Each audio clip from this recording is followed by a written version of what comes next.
You should have a pipe and a whiskey decanter to go with it, shouldn't you, Doug?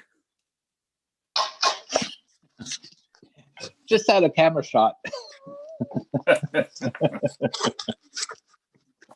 And a little dicky.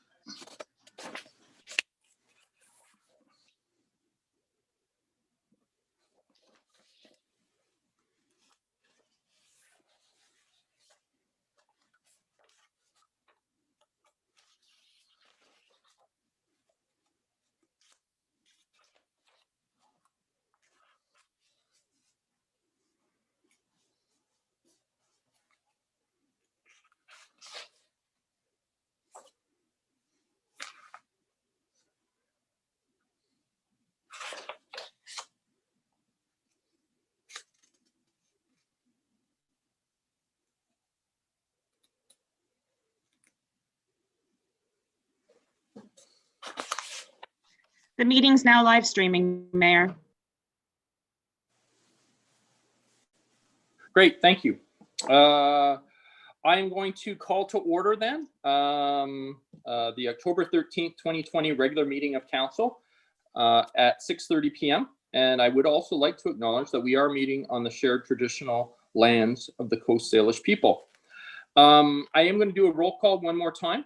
And so if everybody could please unmute. And I'm just going to do it who's on my screen. Councillor Kobayashi. Here. Thank you. Councillor Parkinson. Here. Councillor Day.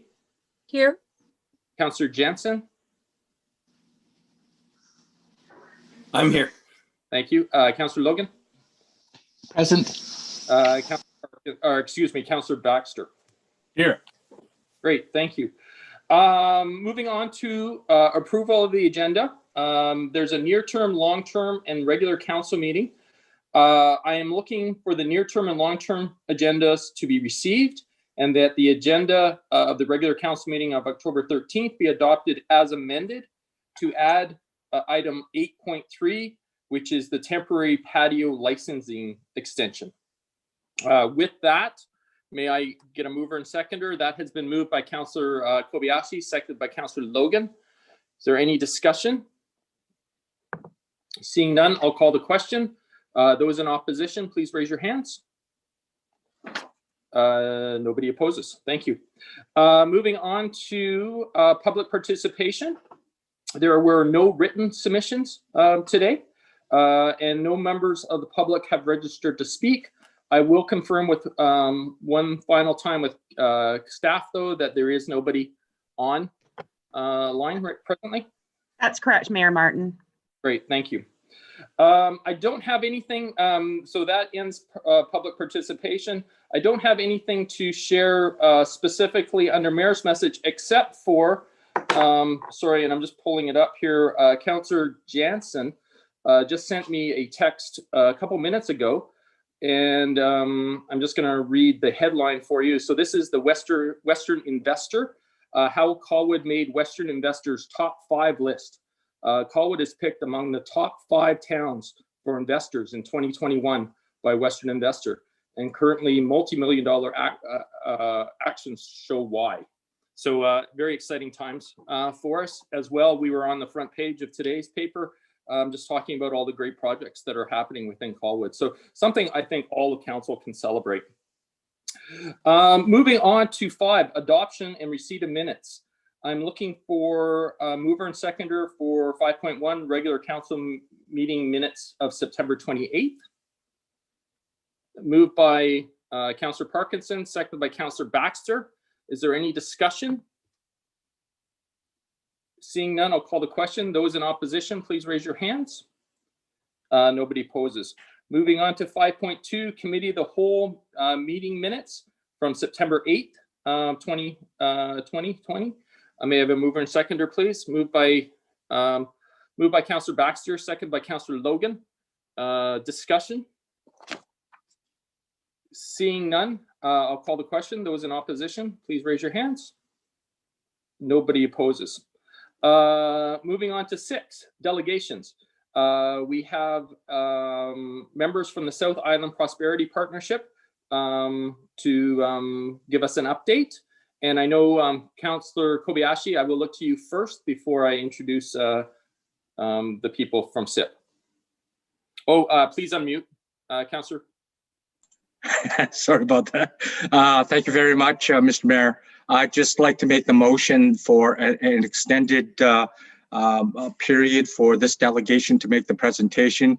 With the upcoming decisions and budgets for making decisions on our continued participation in SIP, I think this is a very important presentation that's going to be made by Emily de Rosenroll, who's the CEO of SIP. So I would kindly make the motion that we give it an extended period of, it's more than 5 minutes, unfortunately, Mayor Martin. It's probably about 30 minutes if I've got the timing on this right, Emily, for the presentation and question period. Okay, great. Okay, so I do have a mover to extend it to a half hour, and that has been seconded by Councillor Parkinson. I'll actually ask for discussion. Is there any discussion on this motion? Seeing none, I'll call the question. Those in opposition, please raise your hands. Nobody opposes. So now I will allow Councillor Kobayashi, since you're the representative, maybe you could, I'll let you introduce and we'll go from there. Okay, thank you very much. So I think this is a very, very important presentation that's going to be made by Emily, and I believe some other people on your team, Emily, I'm not too sure. So it is very important that we listen to what is being said here, because we will be going into budget considerations for the following year and years after. And so this is all part of the collective presentation that is going to be made for council before we make decisions. And I'll turn it over at this time to Emily, the CEO of SIP, which is the South Island Prosperity Partnership. Wonderful. Well, thank you so much. Truly appreciative of your time. This is a presentation, excuse me, we'll have about 15 minutes for the presentation portion, and then hoping to leave enough time for Q&A. So thank you so much, Councillor Kobayashi, for that excellent introduction. I believe that Dallas Gislason, who's part of our team as well, actually made arrangements to share his screen. Dallas, are you sharing your slides? There we go. Excuse me, just let us.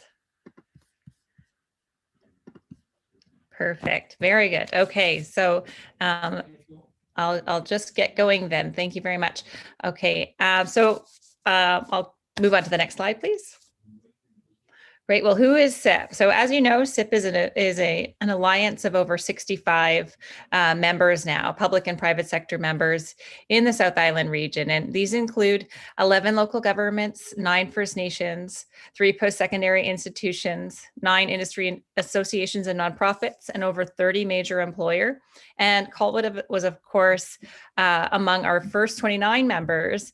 And since that period in 2016, we've more than doubled our ranks. And we want to thank you sincerely for the continued role that you play in shaping our vision and priorities and acknowledging that early founding role. Next slide, please. So we believe that the strength of this organization truly lies in the diversity of our members, and we have the most diverse regional economic development model in all of Canada. In fact, we recently won a gold medal from the International Economic Development Council for this collaborative model. And it's because of this model that amidst the uncertainty of the current pandemic, our region has been able to meet this crisis with a level of collaboration never seen before, spanning all levels of governments and across all sectors in this region.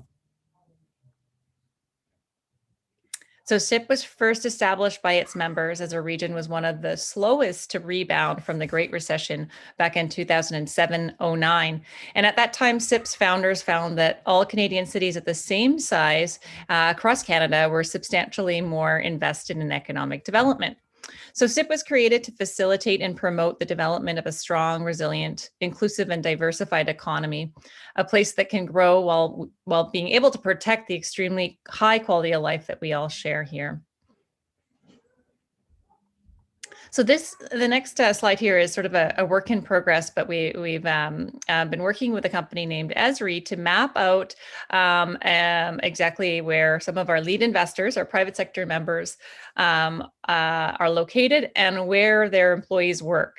So as you all know, where we live and where we work is actually more often not the same place.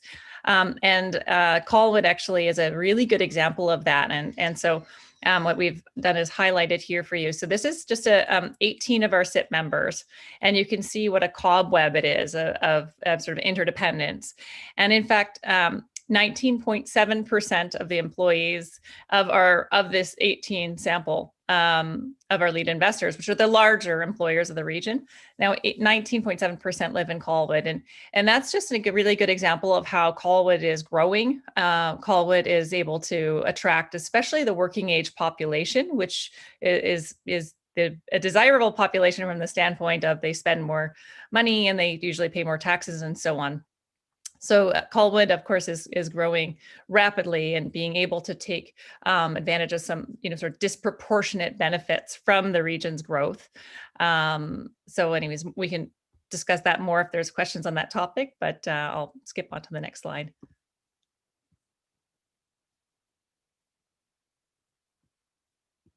So 4 years and counting. Well, we've been in existence now over 4 years, 4.5. And as we approached our 5th year anniversary this March, we wanted to really make sure that we're at least meeting and hopefully exceeding the expectations and values of our members. So we initiated an organizational review to examine the current strengths and areas for future focus with an independent evaluator named Kim Thorough. And the work was overseen by a member-driven organizational review committee. So the evaluator conducted 22 surveys and 19 interviews, and those results were presented on September 30th at our AGM. It's all available for you. If you haven't received it in your inbox, it's of course online. So far, there's 3 things I'd like to note. There's the general perception that 1, SIP is making progress and achieving impact in supporting economic development and awareness in the region. 2, there's a need for regional economic development, coordination and collaboration, and SIP is effectively filling this role. And 3, economic development is a long-term proposition. And so many significant outcomes will only be measurable 10 years or out in the future. I'm going to just review now some of the key highlights over the last 4.5 years, not all of them by any stretch, but hopefully some key points. A number of new businesses are really an area of focus for SIP. So to this end, SIP attracts new companies in key targeted sectors in order to create new high quality jobs that can contribute positively to the diversity and resilience of our economy. So to date, we've attracted 7 new businesses, and our rate of attraction is actually increasing rapidly. And that's because on average, it takes 7 to 24 months of working with a company to facilitate relocation. So it does take time, and you start seeing greater and greater demand. Another measure we track is job growth through our business attraction efforts and our trade accelerator clients. And to this end, we've helped create more than 175 new jobs. And this will fall below our original 5-year target of 500, but it doesn't consider induced jobs, which equal another 718 additional jobs. And the total value of those jobs in combined salaries per year is over $37 million, which creates significant demand for other sectors like retail, restaurants, professional services, real estate, and construction.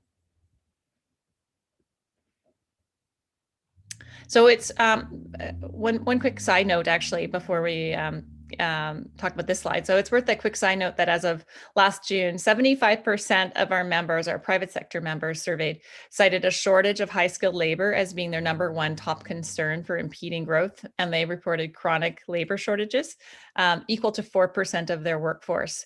So simply put, job creation has been challenging in a tightly constricted labor market like ours. And of course, if there's interest in talking about this, maybe during Q&A, the situation is changing, but we do expect it to revert quickly to being, again, a sort of a war on talent situation. So we have to be prepared for that by investing in our workforce right now. So staying on this slide for a second, quality over quantity is something we think a lot about, and it's really the flip side of the coin to creating new jobs. And we received clear direction from our members that we should focus on growing very good jobs, which are over the living wage. In 2019, that number was $40,300 a year. And so the average salary shown in the previous slide of those jobs is actually valued at $86,900. So a dramatically different sort of salary range than at the living wage, which of course in the greater Victoria area is becoming more and more difficult to be able to access housing and so on with the cost of living challenges that we are experiencing.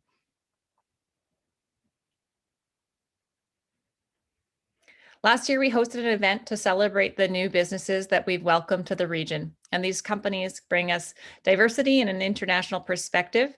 Of the 7 businesses attracted, we've got companies now from the UK, Brazil, Washington, and Yukon, spanning areas like medical supplies, artificial intelligence, government services, software, and technology.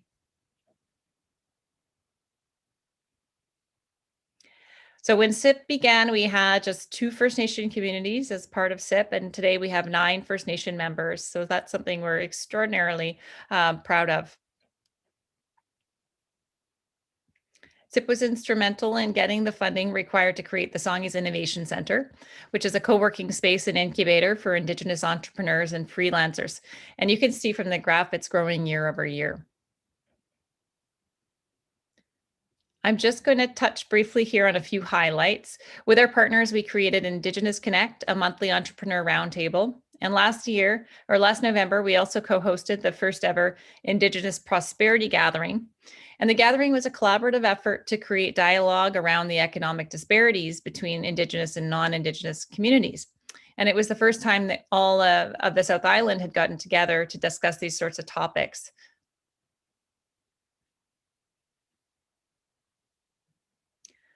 So SIP brings together its stakeholders through a lot of its thought leadership, and whether that's a speaker series around the future, that's what I'm highlighting here in this slide. The last year was a Future of series, or a public or youth innovation challenge, or the upcoming Rising Economy Week to showcase our region's economic recovery. So that's something that I'll be telling you more about in just a few slides. Recognizing the need for more international business exposure for local businesses, we've partnered now for 3 years with the Toronto Board of Trade and Greater Victoria's Chamber of Commerce to introduce this award-winning program to the region. And so far, we've put about 30 companies through this program. It's a free, I'll also mention, it's a free program. And if you haven't heard about it already, we'd love to give you some more information, and you might know of local companies in Colwood who could participate if they haven't done that already. So in addition to the private sector funding and investments leveraged, we've been awarded nearly 1.16 million now in grants from the Canadian government and BC government to a much lesser degree, focused on improving the regional business and innovation environment. So you can see there's a big breadth of projects that have been targeted in these grants, from increasing export potential to First Nations innovation and smart cities, food hub and Abattoir feasibility work, innovation in the ocean space, the Rising Economy Taskforce, digital marketing, micro-credential, which was recently offered, and the Trade Accelerator program. So we're also working on an Abattoir study, and I highlight this because it's a project that was important before the pandemic and has become more important now. And this is the development of a business case to create a local abattoir here, so that livestock doesn't actually have to be taken out of this region and processed frequently on the mainland and then brought back here at significant additional costs to consumers. So this is an example of something that's become certainly more of concern as we talk about local supply chain and food sovereignty here in the southern part of the island. All right, this is a project, the Esquimalt Business Investment Roadmap, and I highlight it in case it's of interest in Colwood. But what we did this year with Esquimalt is we helped oversee a sort of an RFP process and helped project manage through the consultant to be able to dive deeply into an investment readiness roadmap for the municipality. And of course, this allows us to be able to leverage our expertise and leverage the regional efforts while also preparing a sort of more in-depth approach at the municipal level, ensuring sort of the competitiveness at the local level. So if that's ever of interest, it's something we can also come and share more information on. It's definitely a cost-effective way to approach doing the economic development function at a very local level and being able to tap into that regional infrastructure. So Canada Smart Cities Challenge was an opportunity for Greater Victoria to get on Canada's radar as an economic powerhouse and a national innovator. And it was the very first competition, and we were a finalist and were able to receive $250,000 in grant funding and had an opportunity to win $10 million for our smart city proposal. And so aspects of that plan are still in play, and certainly candidates for stimulus funding over the coming year. And although we didn't get the final prize, the proposal remains relevant for a number of reasons. A lot of this is coming up. This wasn't this economic recovery is really going to have a lot of investment in what we call digital infrastructure, not just hard infrastructure, because of course it wasn't an earthquake or a natural disaster that's caused the current recession that we're in.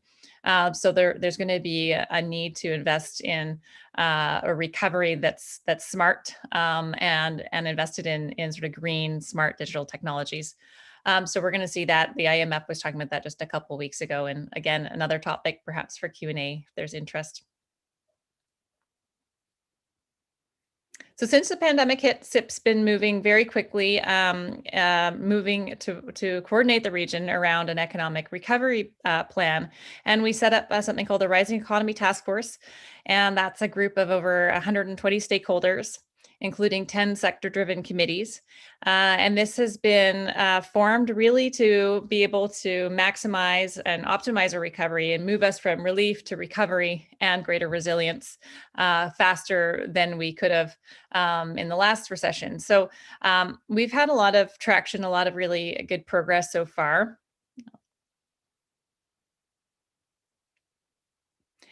I'm going to give you just a sense here. So far we've done 10 committee reports. Those are all available on our website if you haven't received them. We've had 50 total workshops and meetings, conducted over 250 surveys at the committees to develop these recommendations that were meant to be 18-month, very practical recommendations. To do that work, did a lot of industry engagement and survey work. So it resulted in 39 overarching recommendations and 10 recovery themes we call recovery pillars. And there's been to date a lot of activity already around advocacy. In particular, there was a lot of traction where you'll see a lot of the recommendations are also in the BC recovery plan, also in the speech from the throne. So we were doing an awful lot to be able to ensure that our story, our unique story, we're all impacted very differently by this, the pandemic and the recession that's hit.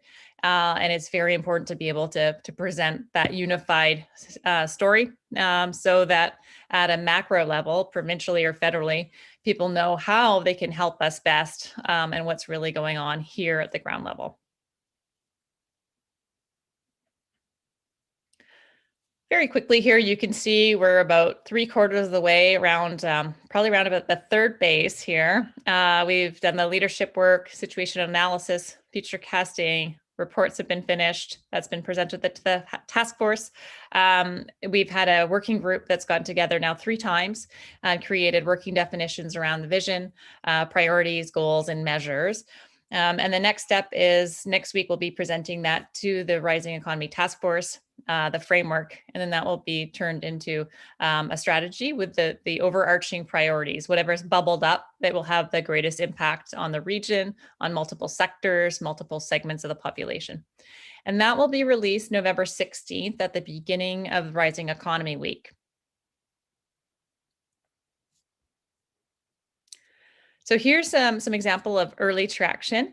There's at this point, there's been more than that. So I apologize, I didn't get this updated before the meeting in time. But one piece is Restoring Confidence app, and that's something that we worked with our Retail, Restaurants and Services group committee. They work directly with the BC government here to be able to pilot this app, which will allow us to basically provide extra confidence to consumers to go into establishments that are bricks and mortar establishments like restaurants and retail and so on, and be able to go in and understand that they're complying with public health office requirements, feel safe about it. Over time, they'll be including a sort of a Yelp function to this, and we were able to really beta this, do the development here, and it's something that's going to be rolled out across BC. So you probably saw that in the BC recovery plan that was mentioned. So that's a major area for the BC government to be focused on. Another example is micro-credentialing. So we feel it's critical during a recession. You really need to start working on the improving the earning potential of your citizens while there are these difficulties and this displacement that's happening. So in that time, the best thing you can do is find a way to get people to be trained up in sort of 3 months, not 3 years. And that's what a micro-credential is. It's a fancy word for saying a sort of mini credential. And what we did so far is an upskilling credential, which we delivered to 75 people, and that was paid for through EI and the BC government as well in digital marketing. And other examples, we've actually now received 200,000, so that number's been increased, for shovel-worthy proposals to develop some of the task force's recommendations and get those into business cases, and around ocean innovation and developing a regional plan to accelerate that innovation ecosystem here in the South Island.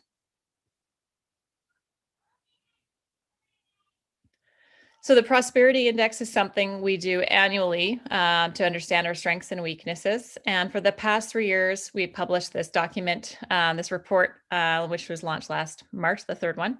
And it's a sister publication to Victoria Foundation's Vital Signs. But to see at a more granular level how our region has been recovering and assessing our ongoing vulnerabilities during this recession, we also began to publish a monthly recovery dashboard to be able to track and measure how we're emerging from the recession. And the purpose of this is to support businesses and sectors, but also give the public confidence that we're beginning to recover and that we can recover stronger than ever after this pandemic. And I hope to get you excited about potentially coming to our Rising Economy Week. And that's between November 16th and 20th. It's a free event, lots of really amazing content. I believe that in the next slide, it goes through some of the content. So yeah, so a couple examples here are skills revolution, all about the skills that we're going to be needing over the next 5 years to really be able to lean into some of these new trends that are happening in across all organizations and sectors. And so that's with John Stackhouse, the former editor-in-chief of Globe and Mail magazine, or Globe and Mail newspaper, and a wonderful speaker. Bringing Main Street Back to Life is another one with Mary Rowe, the president and CEO of Canadian Urban Institute. We've got Avery Shenfield doing economic megatrends for 2021 and beyond. And he's an award-winning economist who is really well known for the quality of his forecast work. So very excited for that one. There's a lot more than that. So Indigenomics with Carol Ann Hilton, who's the founder of Indigenomics Institute, and Greater Victoria Rising, leveraging our strengths. So with Dr. Tim Moonen, we're really looking at how other regions have poised themselves to recover from various challenges and how they've sort of reinvented or reinvigorated their economies, and what we can learn in this region from Tim Moonen. So lots of other stuff. And I would just ask you to go to the URL, ourrisingeconomy.com, and sign up and learn more and stay up to date. I won't go over these, but I will say that in 4.5 years, we've been very honored to have been recognized by our colleagues in other parts of the country and North America for the work that we've been doing and the model that you originated.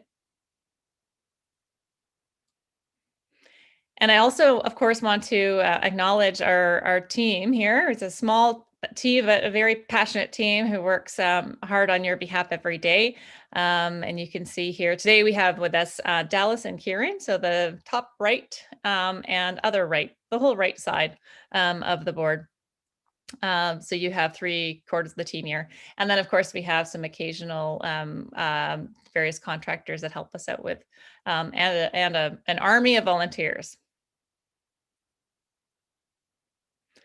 And now to the funding request. So you'll be hopefully pleased to know this is actually the last slide, because I know you've got more stuff going ahead of you. So I appreciate the time. And this is just the next 5-year renewal for funding. So when we first did the first 5 years, there was agreement to come back in the 5th year and update the model based on the new census data and the new tax data. So that's what this is. And so it's using now the 2016 census and the 2018 tax blend. And because it's been a very difficult year for everybody, instead of actually increasing the model next year, we're proposing that we actually keep the same current baseline for another year. And then after that, only begin to introduce a 2.5 increase year over year, which was the average adjusted for CPI for inflation over the previous 5 years. And we certainly hope that would be amenable to you, because we'd love to continue to be able to show value and work with Colwood as Colwood continues to grow very rapidly, we suspect, over the next 5 years. And that's it. That's the end of my presentation. Thank you all so much. I hope that you have some questions perhaps and some discussion, and we're very, very grateful for your support. And we've been reading always the good news lately for Colwood is fantastic, and we're lucky to be able to participate in some way. Excellent, thank you. I'm going to go to council to see if there's any questions. Councillor Kobayashi. Thank you very much, Mayor Martin, and thank you very much, Emily, for a very comprehensive presentation in the time allotted. I think I have 3 questions here for you. So my first question is, if you could just clarify to Mayor and Council the exact formula you use to determine the contribution. I know it's census. It's based on census and tax blend. I'm not too sure what that is. Is that our property assessment? What that percentage is? It's 70%, 30%, or whatever. That's question number 1. The second question I have for you is basically. It was really interesting. I liked your stat. I mean, it wasn't the most. It wasn't the greatest stat, because our goal was to get 500 new jobs created, but 125. I think it was a big, hairy, audacious goal to start off with, anyways. But 125. But if you could break down, where those jobs were created, but more importantly, I guess, how many of those 125 jobs are people that live in Colwood? I know you have those other stats. That would be an interesting stat to have. To see that there is a return for the taxpayer, I guess that's all the questions I have for now. Thanks. Thank you. Okay, so for the first one, is it okay, Dallas, if he participates at this point? Yeah, no, absolutely. Okay, great. Hello, test. Good evening. Yep. Good evening, Mayor, and in regards to Councillor Kobayashi's question. So the formula is based on a 50-50 blend between population number and the total tax levied. And so what it is, it's a dollar per capita, and then it takes like 0.07% of the tax levied, and then combines those together. And we do that for all. The original calculation was for 13 municipalities to calculate that, And the goal, the reason it was designed in such a way was the founders wanted to have an economic development model in this region that was about $1 million in operational funding per year. And they wanted to see the municipalities pay between 60-65% of that. So that's sort of where that came from. And then with the other 40% coming from private sector and other non-government funding partners, which we've exceeded, of course, as well. So that's where that comes from. It's an apples to apples comparison across the region, designed to be equitable and fair and all the rest. So as Emily alluded, we updated the model on using 2016 and 2018, so like more recent information. And then we you can, in that slide we showed, you can see the ratio that all the municipalities, all the member municipalities are paying as part of that. So it's sort of a apples to apples and sort of keeps the integrity of the original model intact. Great, thank you. And the second question that Councillor Kobayashi had was in regards to if not jobs within Colwood, do you have any stats in regards to the people living in Colwood of those 125 jobs? I can grab that. My video, I don't have the option to put on my video anymore, so I'm not hiding from you. I just can't do it anymore. Okay. So in terms of those 125, and unfortunately, because we had to hire, we hired a co-op student who worked all summer to survey our members, the existing members, to get the employee residence numbers. So it took a long time to do that. So we haven't gotten the resources right now to do that again. But I will say, like, so it was close to 20% of the employee base of the existing members are in Colwood. And generally speaking, I would suspect you have more of a higher proportion again of the employees, because of course, as you know, Colwood is one of the fastest growing communities in the region. It's certainly not, it's a lot more affordable than, let's say, going to Oak Bay or, Uplands or something like that. So you have to be able to expect that those amenities, everyone knows about that. And it was 175 jobs, by the way. So 100 and not, yeah, that's okay. That's okay. So I'd like to maybe talk to you though a little bit more. Maybe we can think about brainstorming off the record, or not off the record, but at another meeting, about how we think about things like ROI, because to me, a big part of it too is that Colwood is very attractive to companies in expansion mode. So the startups that are smaller and moving here, to me, it's part of a ladder of opportunities. But you're going to see like cases more like C-SPAN, where you have a lot more commercial space available and growth potential. So I feel like that's probably something that you are focused on, or you will be focused on as you get sort of the more mature SIP member wanting to be moving out to Colwood. But I'd love to be able to talk to you a little bit more about what kind of strategy is being considered right now in terms of desirable commercial expansion. Okay, thank you. Councillor Kobayashi, anything else before I move on? No, that's great. Just to let you know, Dallas and Emily, the formula you use for your funding request is exactly what the Greater Victoria Public Library uses. So. Oh, good to know. Great. I will go to Councillor Baxter. Councillor Baxter, unmute. Yeah, that'll work better. I would just like a clarification on the job growth sheet. And I assume the year 1 to 5 is 2015 to 2019. Is that right? Is years 1 to 5. When was 2016? To 2020, into 2020. So our fiscal year is aligned with the government fiscal year. So it will end March 31st, 2021. Okay. Yeah. And this job growth, how does it compare to the overall job growth? What percentage of these are these jobs of total job growth in the region? I don't have those numbers off the top of my head, but I can certainly get back to you on that one.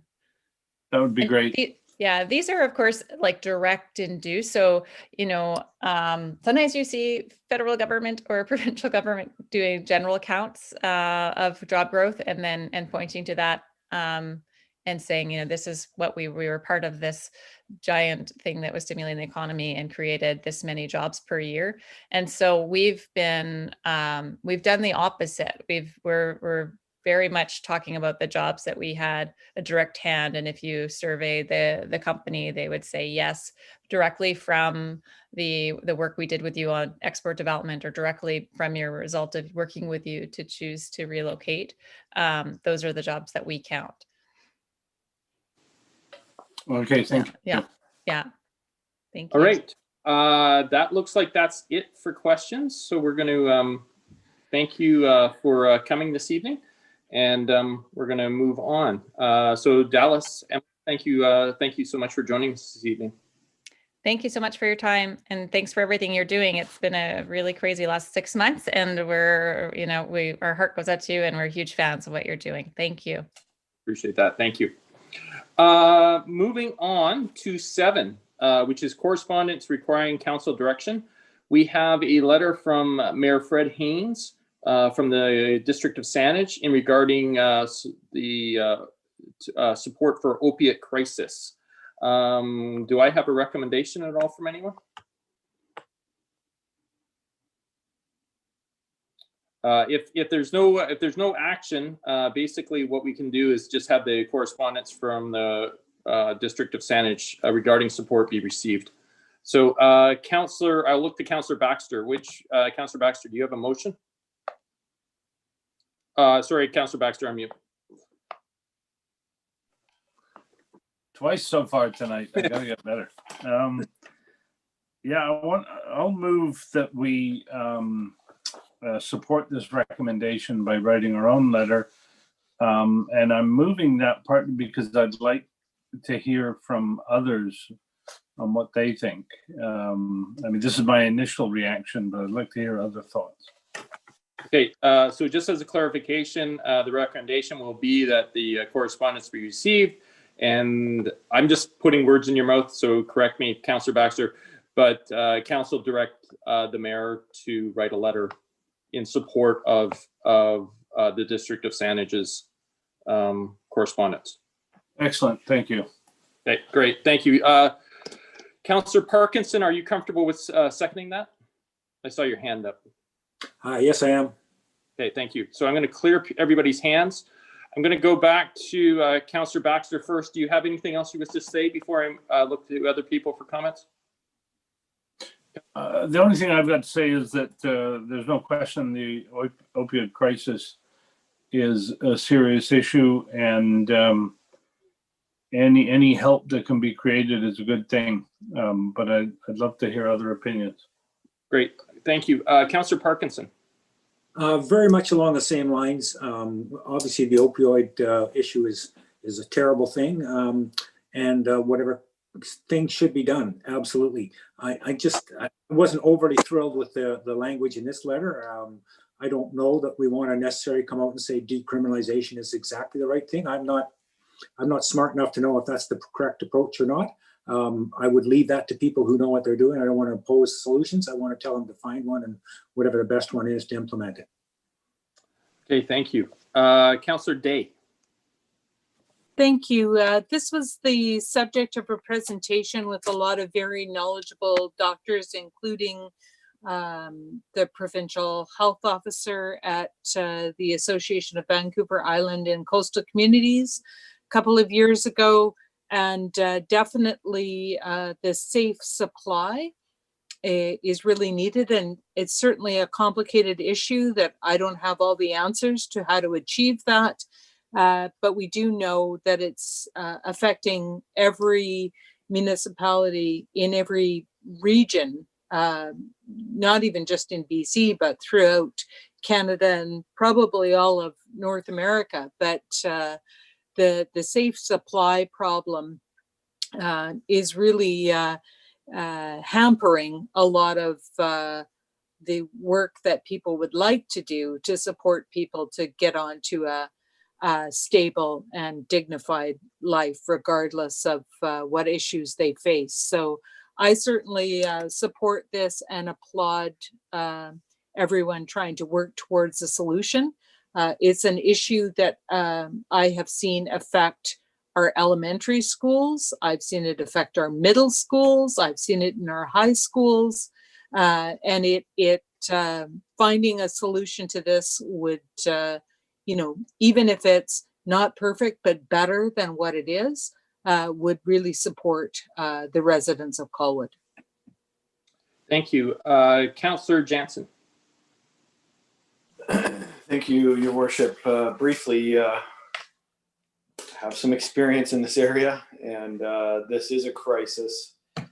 I can tell you that it's over 4 people a day this kills in our province, and it actually surpasses anything to do with the current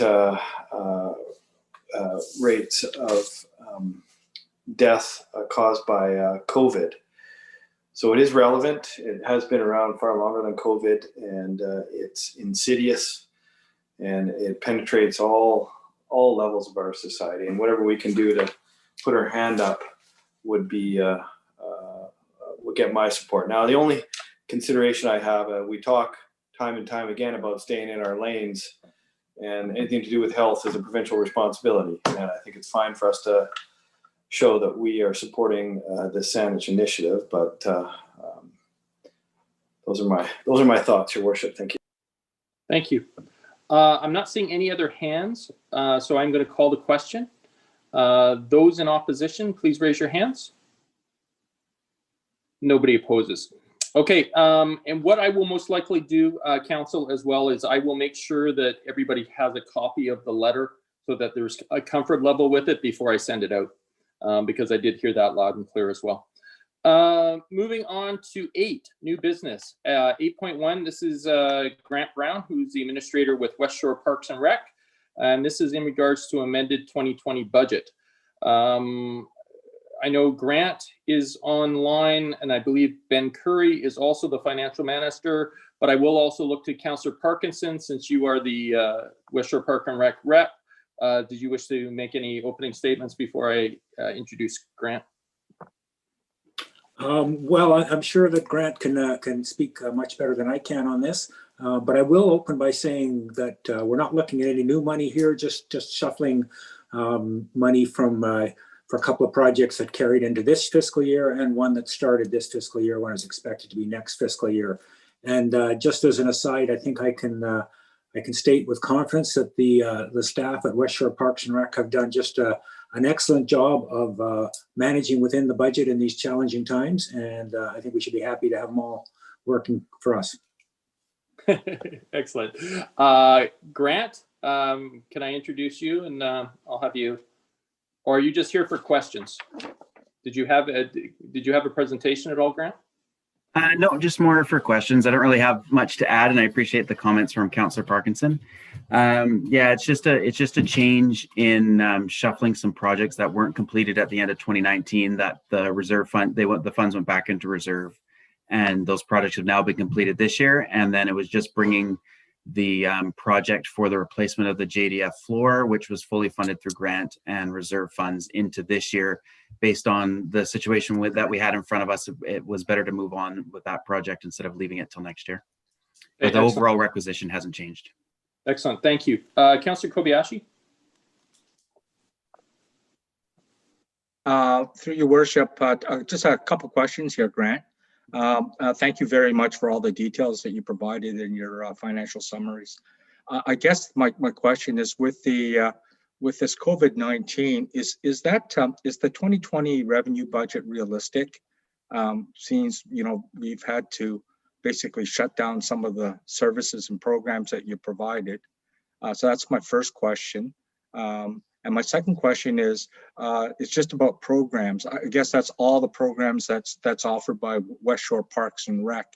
I think you've done some reductions of some certain programs, like I know curling was eliminated. So what I see there is an increase in expenditures on programs, and yet we've reduced the number of programs, or have we increased the number of programs? Is that why the costs have gone up so significantly? So they're the two questions. One's related to revenue, one's related to expenditures. They're the big picture items. Yeah, our revenue for this year is significantly down from what we budgeted.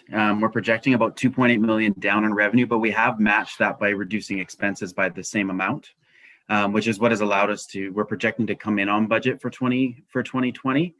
That's been a combination of not filling some positions that were left open and adjusting the portfolios of some of our staff to cover new areas where we weren't running those other programs. So we didn't run, unfortunately, some of our no-cost, low-cost programs haven't run, with the JDF Arena remaining closed as a significant cost center that we've been able to cut costs on maintenance and utilities and so on for there. And the same thing with the pool remaining closed and for the remainder of this year, been able to do the same thing.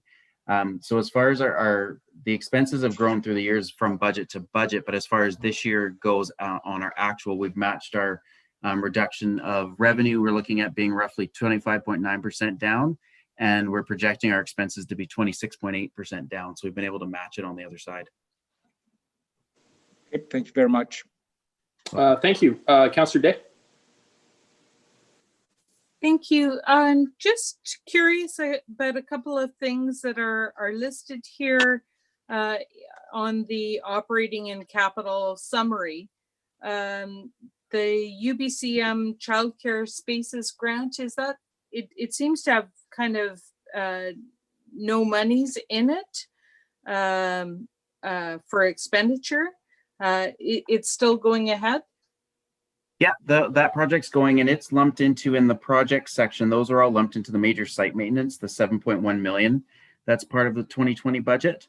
We received the two separate grants, which were both in partnership with Colwood for those, and that is ongoing. They actually, we've got Heather Bray has been the construction manager that was awarded that project, and destruction should start in early November, and construction will begin in early January, late December, and that's the same for the JDF Arena. They're going to run at the same time. It's going to be a very busy end of the building. With the arena project should be completed at the end of March, and the childcare spaces should be completed by the end of June. Great. And I just also wondered about the large projects and purchases, because similarly it has no changes really in the balance, and it looks like it's $105,000 in the budget. So I'm just wondering what that is for. That was 30,000 of that is a hard drive for the server storage. And then the remainder of that was an RFP that we're in the process of just finishing now to look at replacing our recreation software. Okay. Great, thank you. That's all my questions. You're welcome. Thank you. I'm not seeing any of their hands. So I'm going to look for a recommendation that the correspondence from West Shore Park and Rec regarding an amended 2020 budget be received, and council approve the 2020 West Shore Parks and Recs budget. That looks like Councillor Baxter has moved it. Councillor Kobayashi has seconded it. I'm going to clear hands. Is there any discussion on that motion? Seeing none, I'll call the question. Those in opposition, please raise your hands. Nobody opposes. Thank you.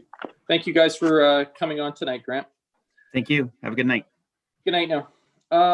Moving on to 8.2. This is our Chief Financial Officer, Alan Thomas, in regards to the 2020 second quarter financial update. Excuse me, Mr. Thomas, were you just available, or were you going to be doing a presentation this evening? Just a brief summary, Your Worship. Okay. And that's basically it. I'm presenting the Q2 results today. And per the report submitted, I'll be requesting the following: that council receive the Q2 financial update for information, including the capital and special project status updates; that council authorize staff to allocate the budget contingency to COVID economic recovery initiatives; and finally, that council approve the budget amendment with details outlined in section 6, which results from timing differences in our capital and special project budgets. Beyond that, I'd be glad to answer any detailed questions on either Q2 or the amendment. Thank you. Okay, thank you. I have Councillor Kobayashi. Thank you very much, Your Worship. Through Your Worship, a quick question to Alan. Alan, I guess I'm a bit confused now. It makes sense now that you say Q2, but I always thought our fiscal year was starting in April, and you've got June up to June actuals. So is that Q1 or Q2? Like, is it a calendar year or? Yeah, we're calendar year, so it is Q2. Normally, so the timing would normally be about a month ago, but due to other initiatives, it was delayed. But yes, it is our Q2 report. Okay, and the second question I have is a generic question. It's, you know, we call this thing called corporate contingency, and I remember getting a list of all the reserve funds that we had before. Like, you gave us a printout of all the reserve funds, and I don't remember a line called corporate contingency. Is that like in the general reserve then? Is that what you mean? I'm not too sure. What that was when we presented the budget back in April, I believe, we had a 1%, approximately 1%, given 15 million-ish in property taxes. We had about a 1% total kept aside for corporate contingencies. That was typically, not typically, occasionally or regularly spent in the past for unforeseen circumstances, and therefore it was held in there as a contingency. And the discussion at the time was, should we wish to spend it, we needed to come back to council to explain what our request was to spend that 150. So it's not a reserve fund, it's a contingency fund then? It is a contingency fund for unforeseen circumstances, correct. Okay, got it now. Now the dots are connecting. Okay, thank you very much, Alan. Okay, thank you. Councillor Baxter. Well done on unmuting yourself, sir. Yeah, I have a question on general drainage infrastructure. I just wonder if you can give me a very, very brief indication what that is. Through Your Worship, Councillor Baxter, I don't mind answering that question for you. The general drainage infrastructure is supposed to cover the works on Seafield, which came in well above estimated cost originally. We haven't actually engaged the work more than design, as well as our flow monitoring installations that we've undertaken this year, as well as our video inspection that is occurring this month and next for some of our significant drain lines. The intention of all those different projects is to map us forward for the 5 years for any replacements that we need to. That's the video inspection output. The monitoring is a calibration exercise where we understand how our channels are being used and functioned. And the Seafield drainage is the largest significant impact. It was due to the environmental and some of the unknowns to do with water main that we've now done preliminary design on. They've now identified the unknowns. We now know them and are coming back with additional fund request. Thank you. And I just want to confirm that the waterfront public realm improvement is the study and I believe survey. Is that the entire thing? Yes. Ian, are you available to answer? Yes, I am. Hi, through the chair, the line item in that case is the public realm improvement plan that's been proposed to be elevated from 2021 to 2020 in response to council's direction following the results of the survey. Thank you. That's all. Thank you. Councillor Parkinson. Thank you, Mayor. Just a few questions. Trying to follow the COVID expenses here, Alan. I see I'm on Appendix 2, Department Budget Summaries. Under Corporate Administration, it looks like you've taken 150,000 out of that, I guess, to apply in other places. And I see also in, just give me a second here. In long-range planning and sustainability, there was an increase of 150,000. And in public works under city events, there's also an increase of 150,000. So does that mean that it's $300,000 we're spending for sort of COVID issues? And that we had 150 in contingency for some things?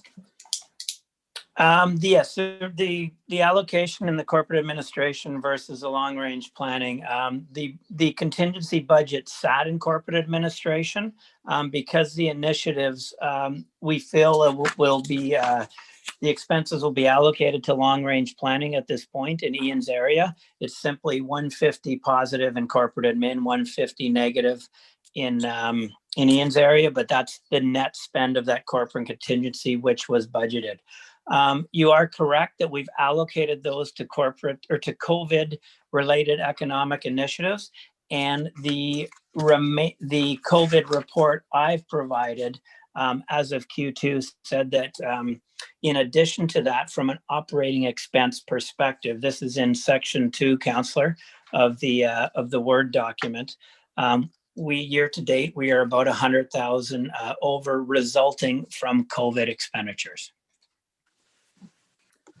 So they're two independent events, yes. Yes, we've spent $100,000 so far, or expect to, and yes, we have 300,000 allocated in those two places. Is that correct? And of which 150? No, we will spend 150. Ian will spend approximately 150 as our estimate by year end for the COVID initiatives. And on top of that, we have spent about 100 at the end of Q2 for COVID related operational impact. And then what about the 150 that's in under city events? That is part of this 100. The way it gets coded for public works is city events includes, what's the exact word? Emergency, sorry, give me 2 secs. It includes emergency programs, yeah, note 4. So COVID is in there, correct. So the way it works on an individual department income statement is that's where the public works overtime is. And then I've summarized that for all areas in section 2, just to give you a top level estimate of the impact of COVID. Again, fire overtime, public works overtime, but savings in training and travel and certain other expenditures. Thank you for that. Then the only other question I had, and maybe this is not the time to discuss it, but at some point we should, under the sewer utility, it looks to me, if I look at the cost we're charging for sewer connection fees and the cost of connections, they're sort of going in opposite directions. Do we track that? Do we know that our charges for sewer connections are approximately our costs for sewer connections? Again, I don't know if Robert Brett wants to speak to that, but the first thing I'll put as a caveat is yes, I've had the discussion with Public Works for the budget process coming up this year for the next plan.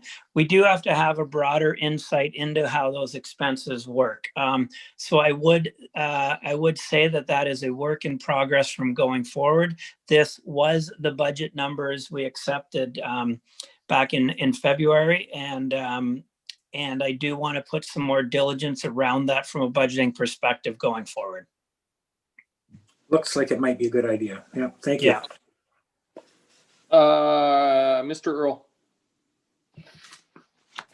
Thank you, Worship. And to follow up on Alan's comments, administration is aware that our sewer connections for this year and potentially last year did not meet, so the expense side of the equation did not meet the fees, and the fees are governed by bylaw. So administration will be returning with bylaw amendments to change our fee structure such that the two match. Thank you. I have one final question. Have we, and it's not in regards to Q2, but it is in regards to COVID funding. Have we received any guidance from the province on what is not qualifying under COVID and how much of the dollar amount that we're spending to deal with COVID will be reimbursed to this municipality?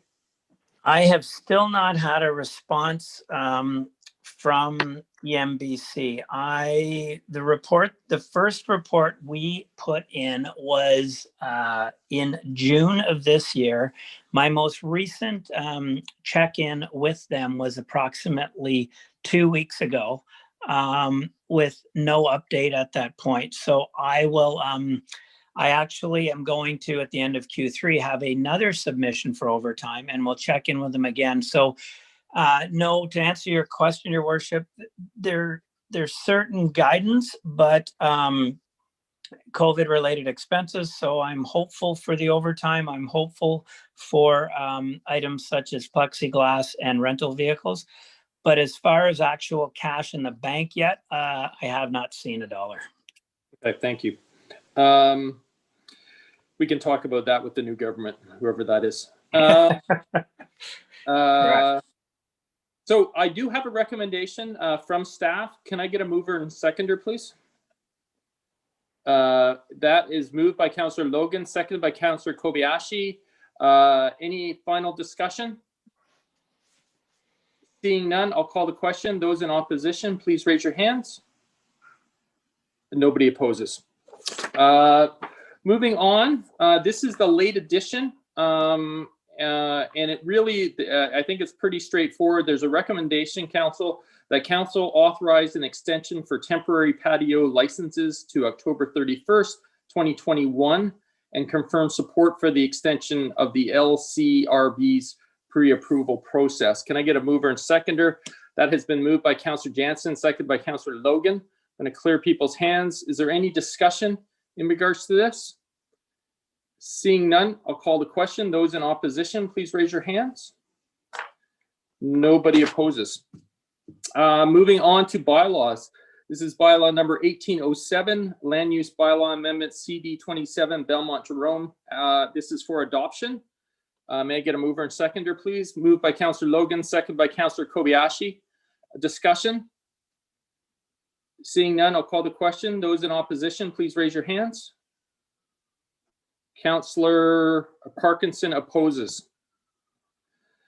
Moving on to 9.2, bylaw number 1787-01. This is the permissive tax exemptions. This is for first, second, and third readings. May I get a mover and seconder, please? This is moved by Councillor Baxter, seconded by Councillor Day. Is there any discussion? Seeing none, I'll call the question. Those in opposition, please raise your hands. Councillor Parkinson changed. No, it looks like nobody opposes. Moving on to 9.3. This is bylaw number 1844, main sewer LAS enlargement 3421 Sun Heights Drive. This is for adoption. Moved by Councillor Baxter, seconded by Councillor Kobayashi. Discussion? Seeing none, I'll call the question. Those in opposition, please raise your hands. Nobody opposes. Moving on to 9.4, bylaw number 1846. This is West Sewer LAS enlargement 3421 Sun Heights Drive. This is for adoption. Moved by Councillor Baxter, seconded by Councillor Logan. Discussion? Seeing none, I'll call the question. Those in opposition? Nobody opposes.